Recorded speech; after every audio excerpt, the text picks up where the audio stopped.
시청자 여러분 안녕하십니까? 가장 빠른 종합뉴스 뉴스큐 시작합니다. HGC 현대산업개발이 광주 화정 아이파크 8개 동에 대해서 전면 철거 재시공 계획을 발표했죠.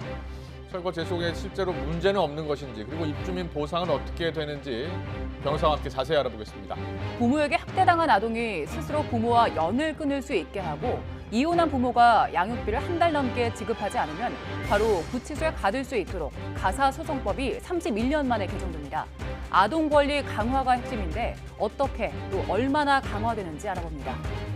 먼저 정치권 소식입니다. 문재인 대통령의 공포로 검수완박 법안의 입법 절차는 모두 마무리됐지만 정치권에서 후폭풍이 이어지고 있습니다. 당장 국민의힘은 심판의 시간이 다가오고 있다며 문 대통령을 직격했고, 민주당은 특권 검찰 시대에 종지부를 찍었다고 일갈했습니다. 특히 민주당은 법안 처리 과정에서 의사 진행을 방해했다며 국민의힘 의원들에 대한 징계를 국회에 공식 요구하기로 했습니다. 국회 취재기자 연결합니다. 김지환 기자. 네, 국회입니다. 검수완박 입법을 두고서 여야가 또 싸우고 있습니다. 민주당은 곧 국민의힘 의원들의 징계를 요구하기로 했다고요? 네, 오늘 오후 늦게 국회 의사과에 관련 제소를 접수할 예정입니다. 대상은 검수완박 입법 과정에서 마찰을 빚은 국민의힘 김기현, 배현진 의원입니다. 민주당은 김 의원에 대해서는 법제사법위원회 위원장 자리에 앉아 의사 진행을 방해했으니 본회의에 직접 징계안을 내고, 배 의원은 박병석 국회의장에게 앙증맞은 몸이라고 표현해서 국회를 모독한 만큼 국회 윤리특별위원회에 제소한다는 방침입니다.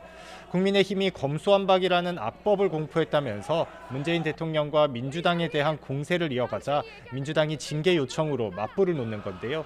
여야 지도부는 오늘 오전에도 검수완박 입법을 놓고 날선 비판을 주고받았습니다. 직접 들어보시겠습니다.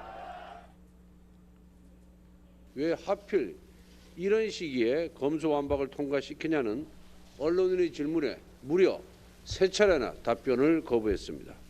애시당초 국민 설득은 안중에도 없었고 비판을 원천봉쇄했으며, 윤석열 당선인과 특권검찰, 그 명을 받던 국민의힘은 이런 개혁의 흐름에 정면으로 맞섰습니다. 국민을 들먹였지만 결국 자신들의 기득권을 놓지 않으려는 저항일 뿐입니다. 국민의힘은 또 민주당에 대해 쇼는 끝났고 이제 심판의 시간이 다가오고 있다며 경고했는데, 민주당은 한국형 FBI, 중대범죄수사청 설치와 부패와 경제 등 검찰에 남은 직접 수사권 폐지 등 후속 절차를 이어가겠다고 맞받았습니다. 민주당은 사법개혁특별위원회 구성 결의안이 통과된 만큼 국민의힘의 목리를 멈추고 위원 명단을 제출하라고도 촉구했지만, 국민의힘은 참여 의사가 없다고 못 박은 상태라 여야의 강대강 대치는 이어질 전망입니다. 네, 그리고 인사청문회를 놓고도 여야가 치열한 공방을 벌이고 있지요. 네, 어젯밤 한덕수 국무총리 후보자에 대한 인사청문회가 끝났는데요. 총리 후보자는 국회 인준 표결에서 과반 동의를 얻어야 하는 만큼 168석을 가진 민주당의 협조가 절대적으로 필요합니다. 하지만 민주당 박홍근 원내대표는 CBS 라디오와의 인터뷰에서 정호영, 한동훈 후보자의 임명을 강행하면 국무총리 임명 동의안에 참작할 수밖에 없다고 경고했습니다. 특히 한동훈 후보자에 대한 여야 신경전이 격화했는데, 증인 채택과 자료 제출 문제로 진통을 겪으면서 애초 오늘 열기로 한 인사청문회는 오는 9일로 미뤘습니다. 국회 법제사법위원회는 오늘 오전 전체 회의를 열고 이와 관련한 일정 변경과 증인 채택의 건을 의결했는데요. 각각 증인을 2명씩 부르기로 했습니다. 민주당 측은 임은정 법무부 감찰 담당관과 한동수 대검찰청 감찰부장을, 국민의힘은 박영진 의정부지검 부장검사와 김경률 회계사를 증인으로 채택했습니다. 그런데 민주당이 김 회계사는 SNS에 최강욱 의원에 대한 욕을 썼던 만큼 증인 채택에 반대한다고 밝히면서 또다시 여야의 날선 신경전이 벌어지기도 했습니다. 한편 오늘 국회에선 이종섭 국방부 장관 후보자, 조승환 해양수산부 장관 후보자, 그리고 이정식 고용노동부 장관 후보자의 청문회가 열렸는데요. 이종섭 후보자 청문회에서는 사드 추가 배치, 병사 월급 200만 원 등 대선 당시 윤석열 당선인의 국방 관련 공약이 쟁점이 됐습니다. 조승환 후보자 청문회에서는 본인의 병역 면제 사유, 또 자녀와 관련한 자료 제출 여부를 놓고 여야 공방이 오갔습니다. 지금까지 국회에서 YTN 김지환입니다. 윤석열 당선인은 오늘 지방순회 마지막 일정으로 강원 지역을 찾았습니다. 낙마 1순위로 꼽히는 정호영 보건복지부 장관 후보자에 대해서 윤석열 당선인 측은 의혹이 상당 부분 해소됐다고 평가했습니다. 인수위 취재기자 연결합니다. 조은지 기자. 네, 서울 삼청동 인수위원회입니다. 네, 당선 이후 부지런히 지역을 돌고 있는데요. 오늘이 마지막 지역 일정이라고요? 네, 윤석열 당선인의 감사 인사 이른바 약속과 민생의 행보 7번째이자 마지막 지역 오늘 강원도입니다. 당선인은 오늘 춘천과 원주, 강릉까지 3개 도시를 당일치기로 다녀오고요. 교통망 확충 현장 또 강원도 맞춤형 산업 조성 현장을 살피고 있습니다. 지역 경제 활성화에 대한 당선인의 의지와 구상을 재확인하는 자리라고 당선인 측은 설명했습니다. 당선인은 오전에 춘천역에서 강원도 순환철도망 구축 계획을 보고받았습니다. 이 자리에서 사람과 물류가 자유롭게 이동하는 인프라를 갖춰 강원도가 기지개를 켜야 한다면서 GTX B 노선과 동서 고속화 철도 등 접근성을 위해 최대한 노력하겠다고 강조했습니다. 재정 여건이 허락하는 최대한 강원도의 이런 교통 인프라 확충을 위해서 저도 최대한 노력할 것을 다시 한번 약속드리겠습니다. 제가 선거 때 도민들께 드린 약속은 반드시 지킵니다. 네, 오늘 당선인 일정에도 역시 국민의힘 김진태 강원지사 후보, 최성현 춘천시장 후보가 동행하면서 선거 개입이란 뒷말이 나오고 있는데요. 민주당은 오늘 비상대책위원회의에서 당선인이 오차범인의 접전 지역만 콕 찍어 방문하고 있다면서 보수 세력 대결집에 몰두하는 행보가 우려된다, 자중하라고 비판했습니다. 다음 주 이 시각쯤이면 용산시대가 열리게 되는데 대통령실 일부 인원이 용산 군인 아파트에 입주한다고요? 네, 윤석열 정부 초대 내각을 꾸릴 이종섭 국방부 장관 후보자 인사청문회에서 나온 얘기입니다. 용산 동빙고동에 있는 군인 아파트에 대통령실 인원 일부가 입주하는 것으로 전해졌는데요. 민주당 안규백 의원은 위기 상황 때 5분 대기조로 국방부 청사에 오기 위한 게 관사인데 부적절하다라는 취지로 질의를 했고, 이종섭 후보자는 다른 지역으로 가는 인원은 위기 조치와 무관한 소수일 거라고 답했습니다. 해당 아파트는 300세대 정도인데요. 기존 동빙고동 관사에 살던 장교 일부가 청와대 인원들 관사인 종로구 효자동 모처로 이전해서 서로 관사를 맞바꾸는 형태가 논의되는 걸로 알려졌습니다. 청와대에다 일부 뺏기고 다른 데로 우리 군 장교들이 지금 이전한다는 얘기가 있던데, 옮겨간다고 하던데. 지금 아직 최종 결정된 것은 아니고 협의 중에 있는 것으로 알고 있습니다. 그 다른 지역으로 이전하는 인원수가 소수이고 또 그 인원들은 위기 조치하고 무관한 사람들로 아마 되지 않을까 하는 생각이 듭니다. 네, 민주당이 낙마 1순위로 꼽았던 보건복지부 정호영 장관 후보자의 경우는 어제 청문회에서 민주당 의원들이 집단 퇴장하면서 파행됐는데요. 윤석열 당선인 측은 제기됐던 의혹이 상당 부분 해소됐다, 클리어됐다 이렇게 말했습니다. 윤 당선인 측 관계자는 오늘 아침 기자들과 만나 민주당에서 더 물고 늘어지지 않고 중간에 왜 나갔겠느냐며 낙마해야 할 핵심 이유가 있느냐, 선입견을 버리고 자세히 내용을 봐달라고 했습니다. 여론의 흐름을 보겠다고 강조했지만 동시에 임명을 강행할 가능성도 열어놓은 걸로 보입니다. 당선인 측은 또 한동훈 법무장관 후보자 청문회가 9일로 연기된 것에 대해서는 민주당이 한 후보자와 붙기 두려운 것 같다면서 미루고도 맹탕 청문회면 창피할 거라고 지적했습니다. 어제 윤석열 내각 1호 낙마가 나왔죠. 김인철 사회부총리 겸 교육부 장관 후보자가 빠진 자리에 적임자를 찾고 있지만 후보군이 모두 고사하는 것으로 전해졌습니다. 대통령 공식 취임이 이제 일주일도 안 남았습니다. 막바지 참모진 인선이 한창이라고요? 네, 용산 대통령실에서 윤석열 당선인을 보좌할 참모진 구성이 이제 마무리 단계입니다. 이르면 내일, 늦어도 모레 비서관급 인선이 공개될 예정입니다.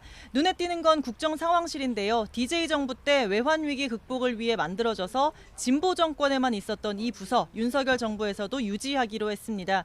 보수 정권에선 처음으로 국정상황실이 생기는 셈인데 장제원 비서실장은 오늘 기자들과 만나서 재난이나 치안, 정치 현안 등 대내외 위기 상황에 즉각 대응하고 확인하는 차원에서 당연히 필요하다고 설명했습니다. 초대 국정상황실장에는 지난 대선 캠페인 당시 윤석열 후보의 메시지를 총괄했던 한호섭 전 MB 청와대 선임 행정관이 내정됐습니다. 정무수석실 산하 정무비서관에는 홍지만 전 의원, 홍보기획비서관에는 최영애 전 동아일보 부국장이 거론되고 있습니다. 인사검증에 앞장선 주진우 변호사는 초대 법무비서관이 유력하고요. 강인선 대변인에 이어 부대변인으로는 동아일보 이재명 기자가 낙점됐습니다. 지금까지 서울 삼청동 인수위원회에서 YTN 조은지입니다. 북한이 동해상으로 탄도미사일을 발사한 것으로 파악이 됐습니다. 올해 들어 14번째 무력 도발인데 앞으로 연쇄 도발을 벌일 가능성이 제기됩니다. 취재기자 연결합니다. 조수연 기자. 네, 통일외교안보부입니다. 네, 자세한 상황 전해주시죠. 네, 합동참모본부는 오늘 오후 12시 3분쯤 북한이 순안 일대에서 동해상으로 발사한 탄도미사일 한 발을 포착했다고 밝혔습니다. 비행거리는 470여 킬로미터, 고도는 780킬로미터, 그리고 최고 속도는 마하 11로 탐지됐는데요. 현재 한미 정보당국이 정확한 미사일 종류를 정밀 분석하고 있습니다. 이종섭 국방부 장관 후보자는 오늘 열린 인사청문회에서 관련 질문이 나오자 대륙간 탄도미사일 ICBM일 수 있는데 그보다 사거리가 좀 짧을 수도 있다고 말했습니다. 이에 따라 해당 미사일은 지난 3월에 발사했던 대륙간 탄도미사일인 화성 15형으로 추정이 되는데 이를 활용해 중소형 감시 정찰 위성을 저궤도까지 쏘아 올리는 추진체 실험을 했을 가능성이 제기됩니다. 원인철 합참의장은 폴 라케머라 한미연합사령관과 북한의 탄도미사일 발사 직후 화상회의를 통해 상황을 긴밀히 공유하고 한미 연합 방위 태세를 굳건히 할 것을 확인했습니다. 우리 군은 중대한 위협 행위이자 유엔 안보리 결의에 대한 명백한 위반이라고 밝힌 뒤 북한의 추가 미사일 발사 동향을 추적 감시하면서 대비 태세를 유지하고 있습니다. 북한의 이번 미사일 발사 배경은 어떻게 분석되고 있습니까? 네, 김정은 위원장은 지난달 25일 열병식에서 핵무력을 최대의 급속한 속도로 강화하겠다는 의지를 선명했는데요. 이에 따라 이번 미사일 발사는 어느 정도 예고된 도발이라는 분석입니다. 또 국방력 강화의 일환으로 밝혀온 정찰 위성을 본격화하려는 움직임일 가능성도 높습니다. 특히 유엔 안보리에서 러시아의 반대로 새로운 대북제재 채택이 어려울 것이라는 점을 이용해 앞으로 핵과 미사일 시험에 더 적극적으로 나설 것으로 예상됩니다. 북한의 이번 발사는 지난달 16일 신형 전술유도무기 시험 발사 이후 18일 만으로 올해 들어 14번째 무력 도발입니다. 오는 10일 윤석열 대통령 당선인의 취임을 앞두고 북한이 앞으로 연쇄 도발을 벌일 가능성이 있다는 관측도 나옵니다. 지금까지 통일외교안보부에서 YTN 조수연입니다. 정부는 NSC 상임위 긴급회의를 열고 북한이 유엔 안보리 결의를 명백히 위반하면서 국제사회의 평화와 안정 요구에 배치되는 탄도미사일을 발사한 데 대해 강력히 규탄했습니다. NSC 국가안전보장위원회는 오늘 서훈 국가안보실장 주재로 상임위 긴급회의를 열어 정부 교책이 우리의 안보 태세와 유관국 동향을 점검하는 한편 대응 방안을 협의했습니다. 참석자들은 신정부 출범을 앞두고 굳건한 군사적 대응 능력과 공고한 한미동맹을 바탕으로 어떤 위협에도 확고하게 대응해 나가면서 우리 안보 수호에 만전을 기해 나갈 것이라고 강조했습니다. 광주시 화정동 알파크 붕괴 사고와 관련해서 시공사인 HDC 현대산업개발은 8개 동을 모두 철거하고 전면 재시공하겠다고 밝혔습니다. 입주 예정 고객의 불안감이 큰 데다 기업 가치와 신뢰 회복이 지연된다는 판단에 따른 조치라고 회사 측은 설명했습니다. 이종구 기자입니다. HDC 현대산업개발이 지난 1월 발생한 광주 서구 화정 아이파크 외벽 붕괴 사고와 관련해 해당 201동을 포함해 8개 동 전체를 전면 철거한 뒤 재시공하기로 했습니다. 정몽규 HDC 회장은 오늘 서울 용산사옥에서 긴급 기자간담회를 열어 입주 예정자의 요구에 따라 8개 동 모두를 철거하고 새로 짓겠다고 밝혔습니다. 정 회장은 지난 4개월 동안 입주 예정자와 보상 여부를 놓고 논의해 왔는데 사고가 난 201동 외에 나머지 계약자들도 안전에 대한 우려가 많았다고 전했습니다. 그러면서 이런 우려를 해소할 수 있는 방법은 완전히 철거하고 새로 짓는 것밖에 없다고 설명했습니다. 정 회장은 계약자와의 합의가 무한정 지연될 수 있고 또 회사의 불확실성도 커지기 때문에 어려운 결정을 내렸다면서 그것이 고객들의 신뢰를 회복하기 위한 가장 빠른 길이라고 판단했다고 덧붙였습니다.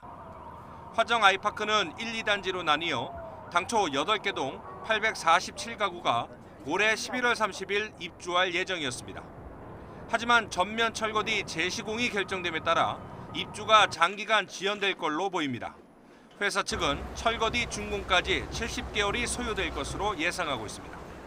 철거와 재시공에 따른 건축비와 입주 지연에 따른 주민 보상비까지 추가로 투입될 비용은 3,700억 원 가량으로 추산됩니다. 이번 결정은 지난 1월 11일 사고 발생 뒤 4개월여 만에 나온 대책입니다. 201동 공사 현장에서 39층 바닥 슬래브 콘크리트 타설 작업 완료 직후 바닥이 붕괴되면서 연쇄적으로 16개 층 이상의 슬래브, 외벽, 기둥이 붕괴되는 대형 사고로 이어졌습니다. 이 사고로 현장에서 작업 중이던 노동자 6명이 숨지고 1명이 다쳤습니다. YTN 이종구입니다. 네, 이처럼 광주 화정 아이파크의 8개 동 전면 철거 계획은 사실 전례를 찾기 어려운 재시공 계획입니다. 여러 가지 문제점, 우려도 나오는 게 사실입니다. 네, 그리고 입주자들은 어떤 보상을 받게 될지도 궁금하실 텐데요. 재개발, 재건축 전문인 김예린 변호사와 함께 자세히 짚어보겠습니다. 어서 오세요. 어서 오십시오. 안녕하세요. 8개 동을 모두 철거하고 새로 짓겠다고 했는데요. 자, 이게 가능하겠습니까? 어떻습니까? 이게 전례가 없는 일이라면서요. 그렇죠. 이게 실제로 뭐 선례가 없는 사항이다 보니까 현대산업개발에서도 처음에 사고가 났을 때 네. 이제 그 어떻게 처리할 것인가를 두고 입장을 정확하게 밝히지 않았었죠. 네. 근데 이제 사실 여론에서는 전면 다 지금 재시공해야 되는 거 아니냐라는 얘기들이 많았었는데 네. 당시에도 뭐 굉장히 신중하게 입장을 밝히지 않았었습니다. 그런데 이제 최근에 학동사구역 철거사고 관련해서 영업정지 처분을 받았어요. 그러면서 이제 그 이 화정 아이파크 관련해서는 행정처분이 아직 이루어지지가 않았거든요. 네. 근데 이제 향후에 이루어지면 국토부에서는 서울시에 지금 등록말소 처분까지 요청을 해둔 상태이기 때문에 예. 사실 뭐 이런 부분들 좀 고려했을 때 뭐 전면 재시공을 해서 좀 쇄신하는 모습을 보이겠다 이런 의지가 강한 것 같습니다. 그렇군요. 예. 말씀하신 것처럼 영업정지 처분 이야기까지 나왔었는데 서울시는 결국에 이제 4억 원 정도 과징금으로 처분을 끝낸 거잖아요. 이런 처분에 대해서는 어떻게 보세요? 지금 현재 나온 행정처분은 이제 학동 4구역 철거사고 관련된 거거든요. 그래서 거기서 이제 두 가지 쟁점이 있었는데 첫 번째는 부실 시공으로 인사사고 발생한 부분, 그 부분에 대해서 이제 영업정지 처분이 8개월이 나온 거고요. 그 다음에 이제 불법적으로 재하도급이 이루어진 부분이 있었거든요. 그래서 그 부분 관련해서 영업정지 처분이 8개월이 나왔다가 이 후행 처분은 과징금 처분으로 변경이 된 거죠. 4억 정도. 그래서 이게 사실은 이제 현대산업개발에서 요청을 해서 서울시에서는 재량으로 4억 원 처분으로 이제 바꿔준 건데 또 이렇게 되면 사실 영업정지 처분이 이루어졌을 때는 그 기간 동안 새로운 공사를 수주를 못 하잖아요. 네. 그래서 이제 과징금 처분으로 바뀌었을 때 현대산업개발에서는 당연히 경제적 이익이 훨씬 크겠죠. 네. 그렇군요. 예. 자, 이제 화정 아이파크 이야기 좀 더 해볼게요. 공정률이 지금 60%에 달하고 있잖아요. 사실상 뭐 완공된 아파트도 있는데 네. 이걸 8개 동을 다 허문다는 거 아니에요? 근데 이게 이미 30층 정도까지 지어진 건물도 있는 거 아니에요? 네, 맞습니다. 예. 네. 그런데 보통 재건축 아파트 보면 높아야 15층짜리였는데 이건 30층짜리잖아요. 네. 이런 건물을 허문 사례를 본 적이 없는 것 같거든요. 네. 사실은 뭐 이렇게 공사 도중에 붕괴 사고가 발생해서 뭐 네. 전면 재철거를 한다 뭐 이런 사례는 전례를 찾기가 어렵죠, 현재로서는. 예. 그리고 이제 간혹 이제 사업지에 따라서는 뭐 인허가가 좀 잘못돼서 중간에 뭐 인허가가 취소가 돼서 사업이 잘 안 된다 뭐 이런 경우에도 이제 다시 인허가를 받아서 사업을 진행을 하지 전면 철거하거나 이런 사례는 거의 없거든요. 네. 네. 건설업계에서는 이걸 어떻게 보고 있어요? 뭐 지금 70개월 정도 걸린다고 하는데 네. 5년 넘게 걸리는 거잖아요. 예. 네. 사실 이제 70개월은 제가 보기에 좀 많은 것 같고요. 예. 지금 이제 일부 201동, 이 사고가 발생한 201동에 관해서는 지금 철거가 이미 이루어지고 있고 나머지에 대해서는 이제 철거가 이루어질 텐데 이게 구조물 자체에 문제가 있잖아요. 그렇기 네. 때문에 이제 이거를 뭐 철거를 철거 기간을 좀 단축시킬 수 있는 뭐 발파 공사나 이런 것들로 철거하기가 지금 어려운 상황이라서 아무래도 철거 기간도 굉장히 오래 걸릴 수밖에 없고 예. 또 중간중간 이제 안전 점검이라는 것도 하면서 가야 되잖아요. 되잖아요. 네. 그렇기 때문에 이제 철거 기간만 잡더라도 한 1, 2년 정도는 충분히 걸릴 것 같고 네. 그리고 이제 기존의 시공 기간을 보면 기존에 이제 시공하겠다고 한 것도 공사 기간 3년 반을 잡아뒀거든요. 현대산업 네. 개발에서. 그럼 이런 것들 다 합쳤을 때는 최소한 5년 이상은 되지 않을까 싶기는 한데 예. 70개월은 좀 길다고 봐야죠. 네, 네. 이때까지. 네. 지금 말씀하신 것처럼 전례가 없기 때문에 이 고층 아파트 8개 동을 어떻게 허물어 갈지 그 철거에 대한 방법도 좀 궁금한데 어떤 식으로 철거가 이루어집니까? 이게 보통은 이제 크게 두 가지로 나눈다고 보시면 돼요. 그래서 발파, 그래서 다이너마이트를 설치해서 구조물을 파괴하는 이제 발파 공사가 있고요.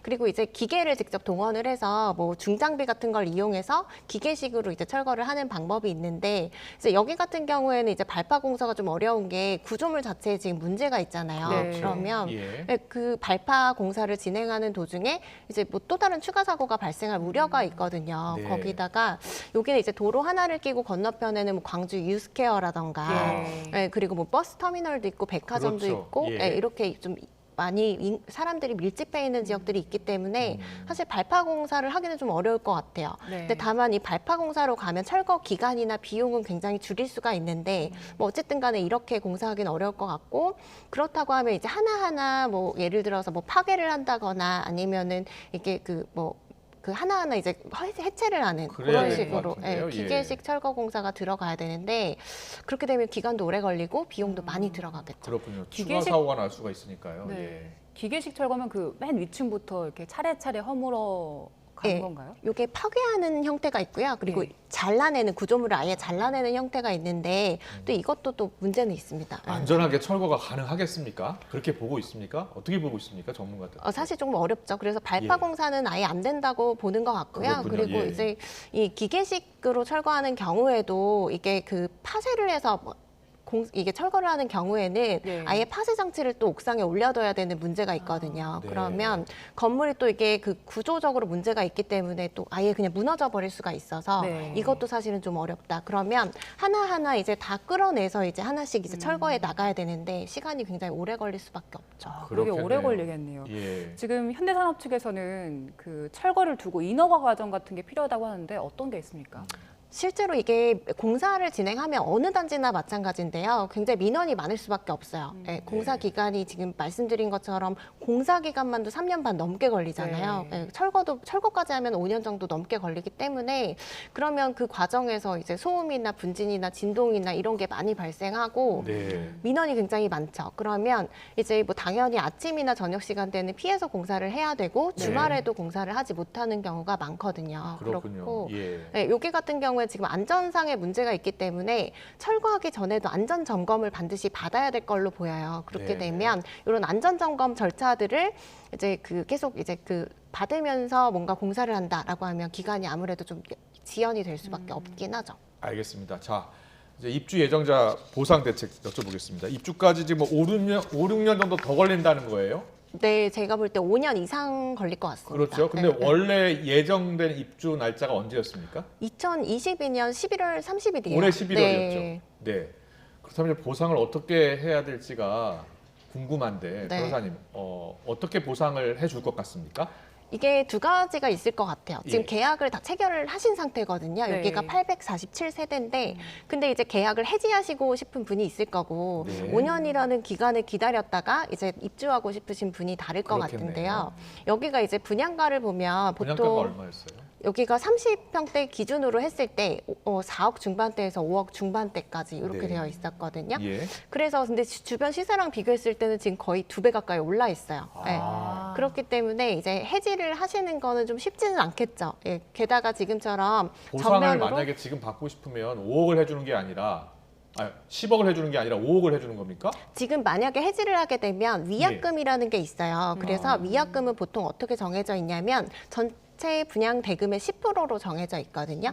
그러면 지금 4억 중반대에서 5억 중반대니까 4천만 원에서 5천만 원 사이가 위약금으로 발생하게 되고 그리고 내가 이제 납부했던 금액을 돌려받아야 되잖아요. 네. 그럼 여기에 대해서 이자를 붙여서 이제 돌려줘야 되는데 현대산업개발에서는 뭐 이 금액을 1%대로 이제 보고 있는데 보통은 이제 상법상 이자 6%대로 이제 이자를 붙여서 반환하는 걸 원칙으로 하고 있죠. 지금 네. 보상받으면은 그러면 많이 받아봤자 6억 정도겠네요. 한 6천만 원에서 7천만 원 정도 해지를 하는 경우에는 해지할 경우에 네, 받으시는 거죠. 근데 저 주변 수가 10억이라는데 네. 5억에 분양받으신 분들은 10억을 받고 싶을 거 아니에요. 네. 일단 기다려야 되겠네요, 그러면. 그래서 만약에 이걸 입주까지 이제 기다렸다 입주를 하신다라고 하면 입주 지연에 따른 지체 보상금을 또 받으실 수가 있어요. 네. 그래서 이게 현대산업개발에서 사실 분양계약서를 공개를 하지 않아서 정확한 요율을 산정하기는 어려운데 현재 이제 발표하는 거는 6.5% 수준으로 발표를 하고 있거든요. 근데 이제 보통은 어떻게 정해지냐면 10%대 후반으로 정해집니다. 네. 네, 그래서 이제 6.5%에 따라서 계산하더라도 이제 5년이 지체가 된다라고 하면 이제 한 가구당 보통 1억에서 2억 사이를 지체 보상금으로 받게 되거든요. 그렇군요. 네. 예. 금액이 상당히 커서요. 지금 업체는 철거, 뭐 재시공 건축비, 주민 보상비까지 해서 총 통틀어서 3,700억 정도가 추가적으로 들 거다 이렇게 추산을 했더라고요. 네. 근데 이게 이 정도면 가능한 비용입니까? 제가 볼 땐 굉장히 적은 비용 같고요. 왜냐하면 이게 방금 말씀드린 이제 최저 현대산업개발에서 발표한 금액으로만 이제 그 뭐 지연 보상금을 준다고 하더라도 네. 전체 한 1,500억 정도가 되거든요, 지금. 근데 이제 지금 현재로서 이 화정 아이파크 기존의 사업비가 얼마냐면 2,700억 정도가 돼요. 그럼 이것만 합치더라도 벌써 이제 3,700억을 넘어서죠. 그렇겠네요. 네. 예. 여기다가 이제 철거 비용 그리고 또 뭐 주민 보상비 뭐 이런 것들 얘기하잖아요. 그렇게 되면 사실은 굉장히 금액이 높아질 수밖에 없죠. 그렇겠네요. 예. 그리고 지금 HTC 이 현대산업개발 브랜드 이미지가 많이 네. 떨어졌잖아요. 네. 그래서 아파트 이름도 바꾸고 싶어하는 분들도 많으실 것 같아요. 네. 가능합니까? 사실은 이게 뭐 분양 계약이나 뭐 이런 데 특정되어 있지 않으면 입주자 분들께서 합의하셔서 바꾸는 거 얼마든지 가능합니다. 네. 그렇군요. 예, 예. 그리고 지금 일각에서는 또 그 이미 시행사로 현대산업개발이 지정이 됐는데 사업장에서 퇴출을 하자라는 요구도 있었고 실제로 퇴출이 된 사례도 있었잖아요. 네. 네, 어떤 사례가 있었죠? 실제로 이제 많은 사업지에서 지금 이제 영업정지 처분이 이루어지고 나니까 해지를 이제 원하는 곳들이 많아졌어요. 왜냐하면 이게 영업정지 처분이나 등록말소 처분을 받으면 그로부터 30일 이내에는 계약을 해지할 수 있도록 되어 있거든요. 근데 이제 문제는 또 돈인 거죠. 네, 그래서 이게 만약 계약이 중간에 해지가 된다, 시공계약 자체가 그렇게 되면 기존의 공사비를 정산을 해줘야 되고 네. 그리고 만약에 시공사에서 뭐 지원받은 대여금 같은 것들이 있으면 그걸 또 일시에 상환해야 되는 문제가 있거든요. 네. 예. 그래서 이런 부분들을 이제 고려해서 좀 해지 여부를 결정을 하고 계신 것 같아요. 다른 건설사들이 들어오기도 힘들 것 같은데요? 다른 이제 공사가 중간에 지어지고 있는 곳 같은 경우에는 다른 건설사가 들어오는 게 사실상 굉장히 어렵지만 이제 네. 아직 뭐 지어지지 않고 초기 단계다라고 하면 다른 건설사가 뭐 쉽게 들어올 수도 있는 여건이 되긴 하죠. 네. 현대산업개발이 굉장히 큰 부담을 지고 이제 전면 돌파한 건데 근데 앞으로 신규 소주가 좀 될까요? 이게 처음에 이제 연달아서 사고가 발생했을 때는 이게 현대산업개발이 등록말소까지 되는 거 아니냐 이런 이제 우려들이 좀 많기는 했었는데요. 그리고 나서 이제 그 신규 사업장 수주를 좀 꽤 했어요. 현대산업개발에서. 그랬습니까? 예, 그러면서 좀 이미지가 약간 쇄신이 되면서 최근에 이제 영업정지 처분을 받았잖아요. 그러면서 이제 또 발표한 게 이제 화정동 아이파크 관련해서는 전면 재시공하겠다 이렇게 이제 그 파격적인 제안을 내놓은 거라 가지고 뭐 이런 부분들이 사실은 시장에서도 좀 고려가 돼서 좀 어느 정도 이제 그 현대산업개발에 대한 신뢰가 좀 제고가 되지 않을까라는 생각은 들어요. 네, 알겠습니다. 무엇보다도 안전한 철거가 돼야 될 것 같고 또 충분한 보상이 이루어져야 될 것 같습니다. 지금까지 김혜린 변호사와 함께 알아봤습니다. 잘 들었습니다.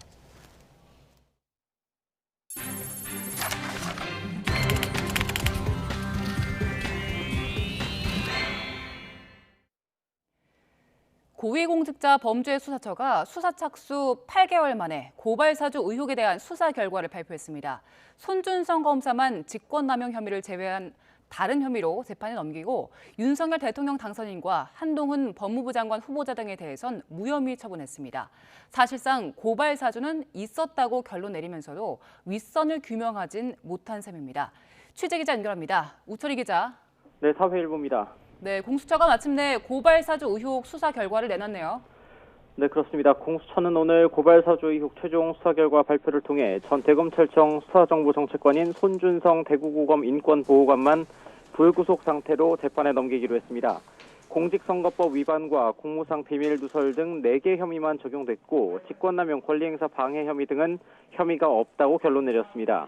공수처는 국민의힘 김웅 의원에 대해선 손준성 검사와의 공모관계가 인정되지만 공수처법상 기소대상 범죄에 해당하지 않는다면서 재판에 넘겨야 하는지 여부 등의 판단 없이 검찰에 단순 이첩했습니다. 또 윤석열 대통령 당선인과 한동훈 법무부 장관 후보자 등은 모두 무혐의 처분했습니다. 그 외 고발된 전 검찰총장 윤석열, 현 사법연수원 부원장 한동훈, 현 국민의힘 소속 국회의원 정점식, 현 검사 B, C, D 등 피의자 6명은 무혐의 처분하였고 공수처 수사로 고발사주 의혹의 실체가 어느 정도 드러난 겁니까?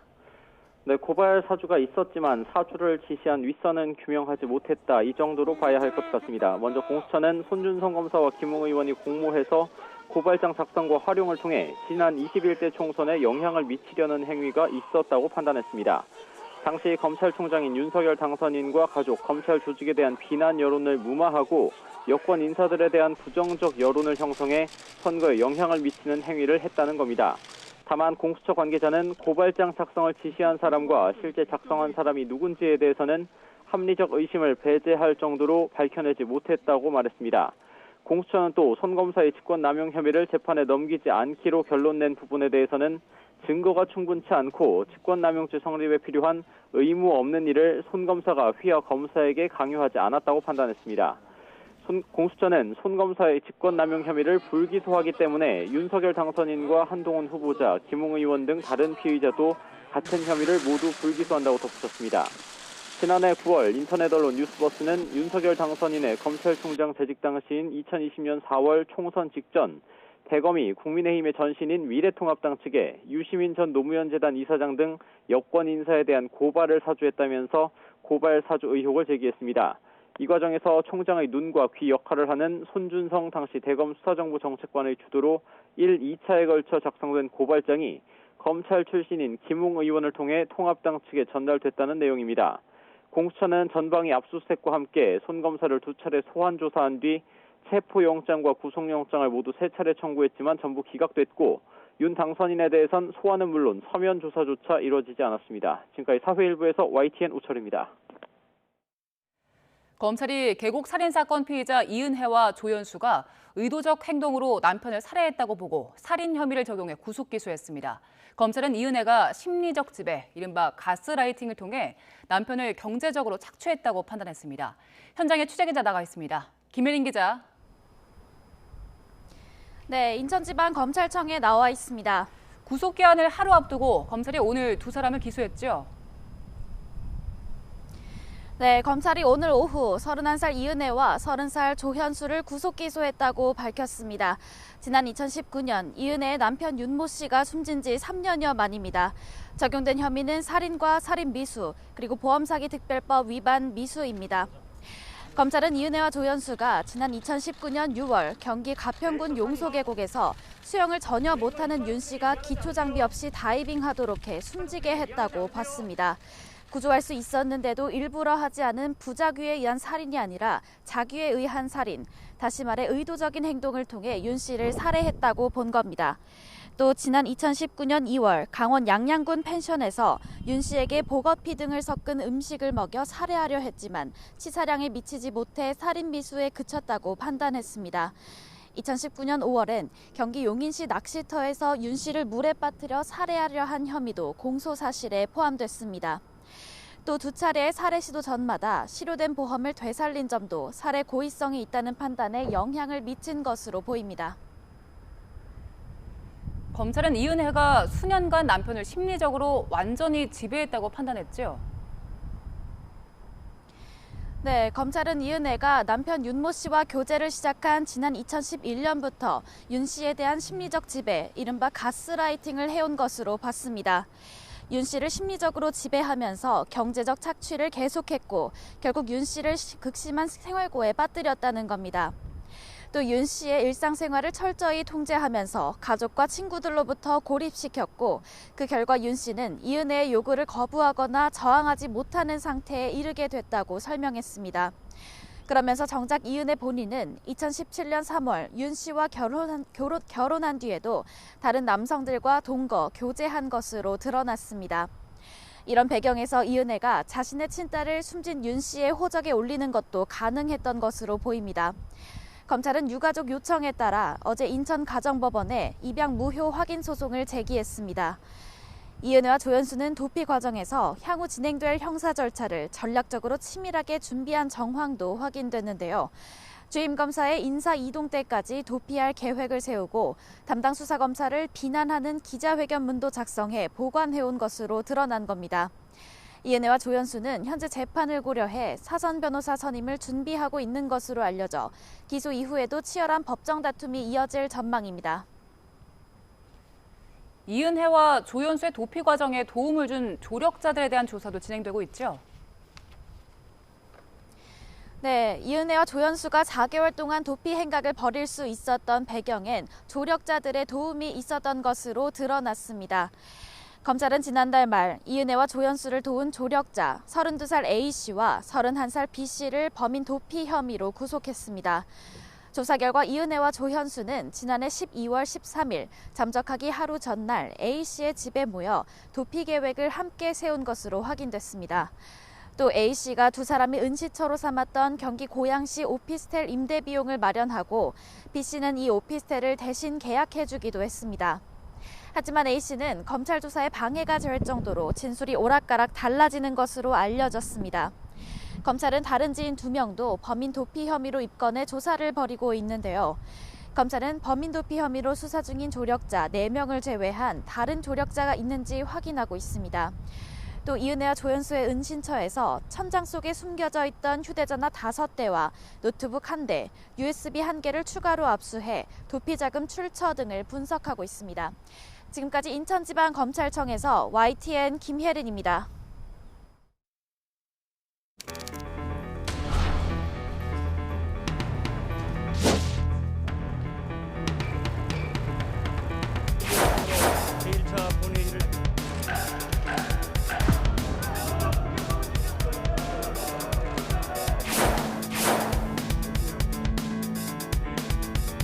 선택적 정의에 대한 우려가 여전히 해소되지 않았고 국민의 신뢰를 얻기에 충분하지 않다는 평가가 있었습니다.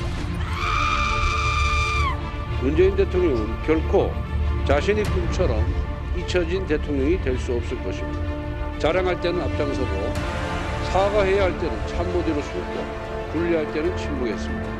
오늘부터 도피했다고 안심하지 마십시오. 심판의 시간이 오고 있습니다.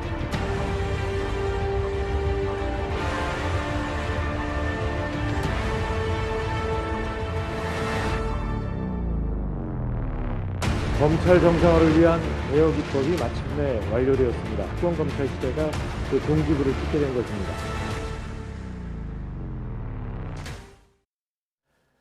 네, 검찰의 수사 기소권 분리를 골자로 한 이른바 검수완박 법안이 어제 문재인 대통령이 주재한 국무회의를 거쳐서 최종 공포가 됐습니다. 하지만 여지는 계속 이어지고 있습니다.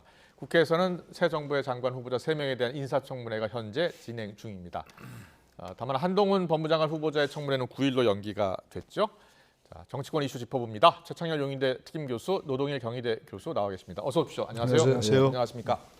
어제 공포된 이 검수완박 법안 실제로 들여다보면 검찰 수사권 완전 박탈이라기보다는 검찰 수사권 축소 아니겠느냐 이런 해석이 많이 나오더라고요. 실제로 그렇다고 보면 되겠습니까? 네, 뭐 현재 완전히 박탈된 건 아니니까요. 예. 이제 그 중수청이라는 게 설립이 되면 완전 박탈을 예정하고는 있지만 예정되지만 중수청이 과연 생길지 안 생길지도 모르겠고 그런 상황이니까 검찰 수사권이 그야말로 부패 경제범죄 두 2대 범죄로 그리고 이제 선거범죄는 이번 연말까지로 일단 그렇게 축소되는 현재 그런 상황인 거죠. 그렇군요. 현재로서는. 사법개혁 특위에서 그 수사청을 이제 만드는 것을 이야기해야 되는데 국민의힘이 거부하고 있잖아요.